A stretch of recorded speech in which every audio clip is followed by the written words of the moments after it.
রমজানের special juice item নিয়ে চলে এসেছি। আজকে দেখাবো আনারস আর পুদিনার জুস। এই জুসটা খেতে তো আমার অনেক বেশি ভালো লাগে। আর রোজা রেখে বা গরমের মধ্যে আনারস সুন্দর একটা ঠান্ডা ফিল দেয়, এটা আসলে বলে বোঝানো যাবে না। আর আমার তো অনেক, অনেক বেশি ভালো লাগে। তো চলুন আমি কিভাবে বানাচ্ছি সেটা দেখিয়ে নিই। এখানে ফার্স্টে লাগছে ব্লেন্ডার আর আমি আনারস এখানে কেটে নিয়েছি। তো আনারস আমি কিউব করে কেটে নিয়েছি। সেটার মধ্যে আমি দিয়ে দেব কিছুটা পুদিনার পাতা। পুদিনার পাতাটা একটু বেশি দিলে আরো বেশি ভালো হয়। আর তারপরে আমি পরিমাণ মতো চিনি দিব। যারা চিনি খান না তারা জিরো ক্যাল চিনি ছাড়াও করতে পারেন বা মধু দিতে পারেন। এরপরে আমি একটু ঠান্ডা পানি দিয়ে দেব। এবার এটাকে আমি ব্লেন্ডার করে নিব।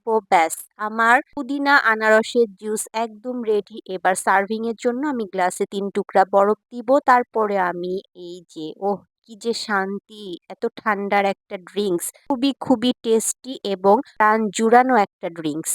আর রোজা রেখে বা গরমের মধ্যে কিন্তু এই ধরনের ড্রিংকস খেলে সত্যি অনেক বেশি তৃপ্তি দেয়। আর আপনারাও কিন্তু অবশ্যই রোজার মধ্যে এটা বাসায় ট্রাই করে খান। আর অবশ্যই ডেকোরেশনের জন্য পুদিনার পাতা একটা দিয়ে দিবেন। তো হয়ে গেল আমার আনারস আর পুদিনার জুস। তো আমার ভিডিওটা কেমন লাগলো অবশ্যই সবাই কমেন্ট বক্সে জানায় দেবেন।